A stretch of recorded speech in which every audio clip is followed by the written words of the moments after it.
So I have another story today that just shows the backwards priorities of the people in our government who are supposed to be dealing with any number of crises that are going on in the country right now.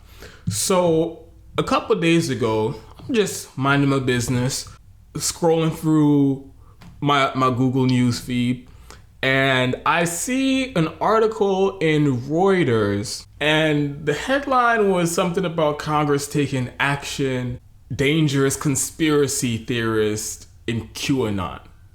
And of course, it's piqued my interest. One, because what on earth could Congress do to combat a group of conspiracy theorists online? And two, is this really what they're doing right now? Is this really what they're spending their time on while everything is falling apart at the seams? So let me just read you a little part of the article.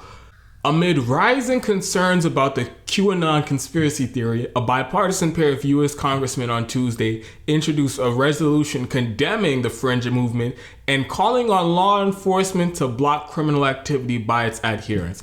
All right. I'll get into the substance of what they're trying to do here. But first, like I mentioned, are you serious? Are you fucking serious?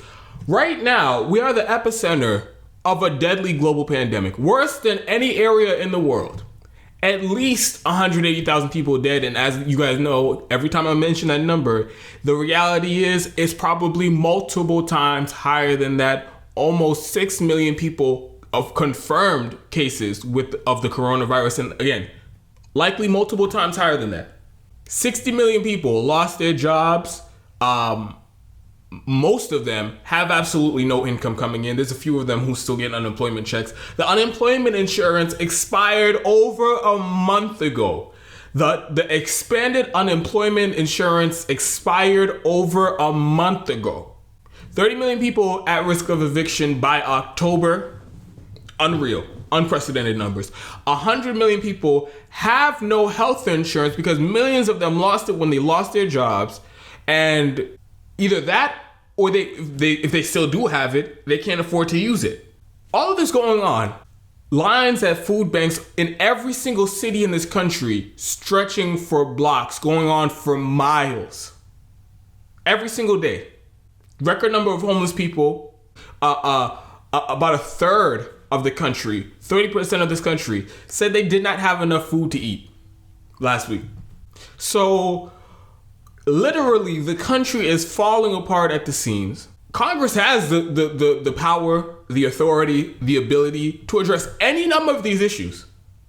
But here we are, nearly 6 goddamn months into this disaster, this crisis, this pandemic and economic crisis. 6 months into it.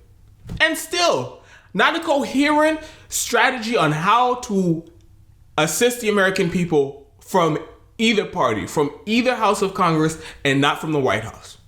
And Congress people, Democrat and Republican, have the audacity to walk into the halls of Congress after being sent there by the constituents to work for their constituents, and waste taxpayer money to virtue signal and go after conspiracy theorists online.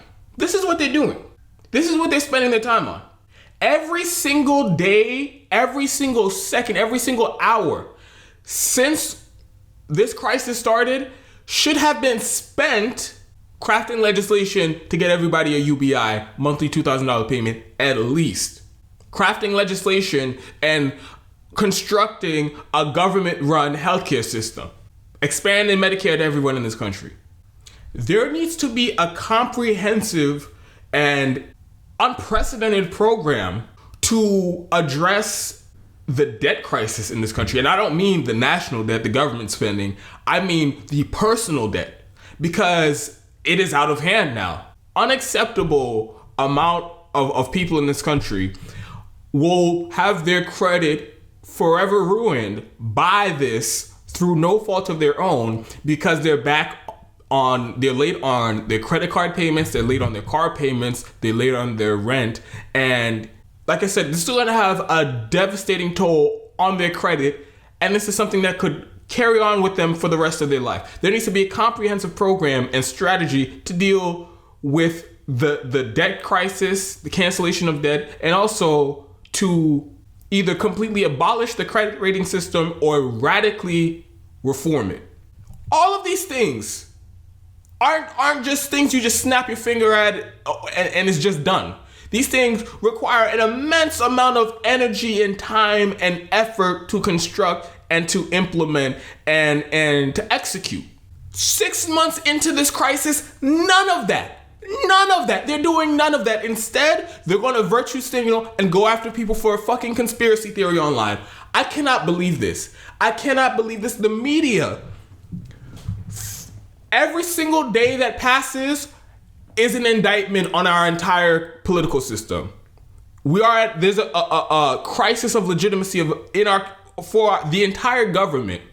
And every day that passes, it gets worse. And the media should be pointing out every single day that nothing is being done to help the American people. That, so the government is just illegitimate at this point. None of them are incapable of doing the most basic functions of their job. And like I said, we're at a crisis of legitimacy for the entire government. That should be the narrative on the media every single day, pressuring politicians to do something.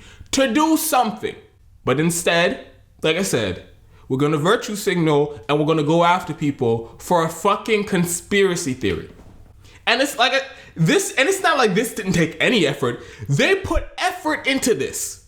The Congress people involved, they had to get their staff together. They had to do research. They had to craft the language of this resolution. That wasn't it though. Then after that, they had to wheel and deal, and they had to whip the votes in order to pass this legislation through the House. And they had to get the okay from the leadership in the House, from Nancy Pelosi, to do this. I'm not even sure if committees were involved in this process at all, but they might have been. And that's a whole nother layer of time and energy and effort being wasted. So that's my rant on the absurdity of prioritizing this over any number of crises that are going on in this country right now. Now to the substance of this. This is just wildly ridiculous, and on top of being ridiculous, it's unconstitutional. The government is taking it upon themselves to regulate what people are saying and the conspiracy theories they're believing, which goes against the First Amendment of the Constitution. And even if this wasn't actual legislation, and there aren't like criminal penalties assigned to spreading the conspiracy theory or anything like that, this is still against the spirit of the First Amendment of the Constitution, because the intent behind all of this is to crack down on this group. It's to crack down on people who believe this ridiculous conspiracy theory.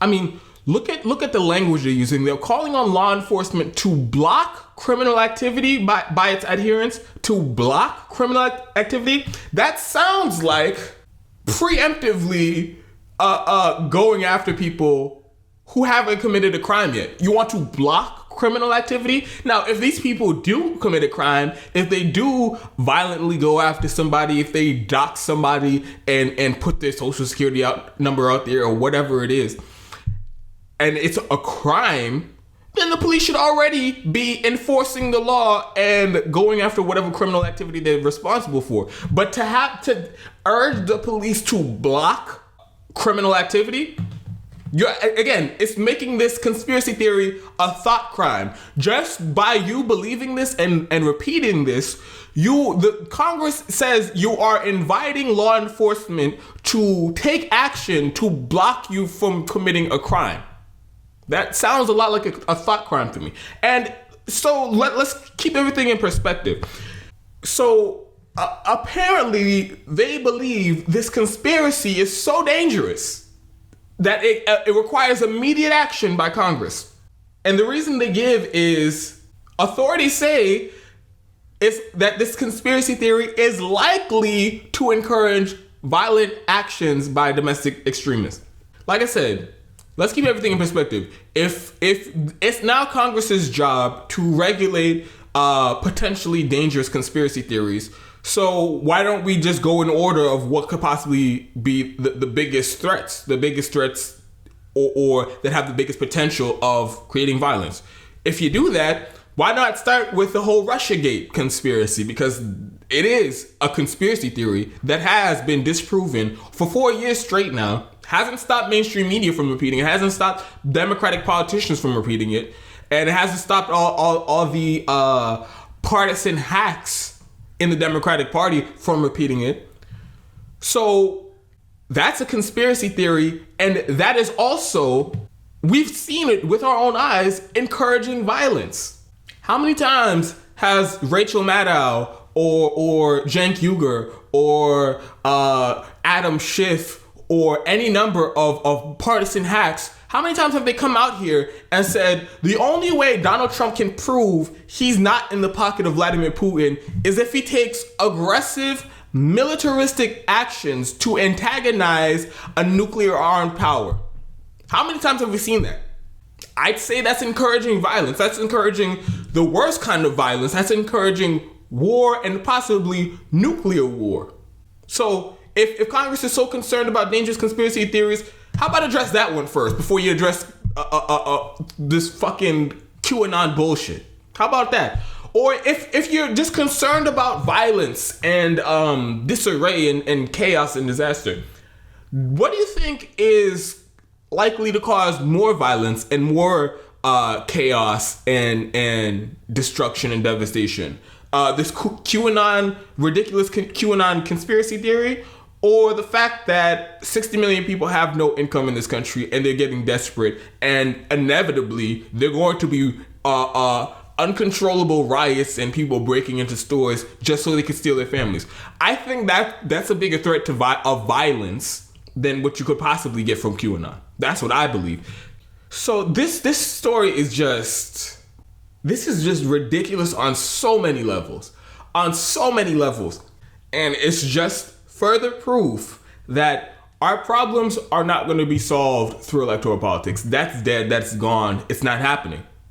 These are the elected representatives, the elected officials who are sent to Congress to address the real problems and real concerns that we're dealing with now. And they're completely ignoring the real crises in this country to focus on a fucking ridiculous conspiracy theory. It passed. It got a majority. All the while ignoring the 60 million people with no income, ignoring the fact that 100 million people have no health insurance, ignoring the fact that 30 million people might be evicted by October. Electoral politics is not going to solve any of those problems. It isn't, because after this election that comes up in November, it's not going to radically change the dynamic of Congress. We're still going to have people who don't prioritize helping the American people over this ridiculous virtue signaling. So, like I said, you're not solving your problems through electoral politics. The only way we're going to solve problems is public pressure campaigns to demand politicians actually do their job. That's the only way anything's going to happen. Whether Republicans control government, whether Democrats control government, that's the only way anything gets done.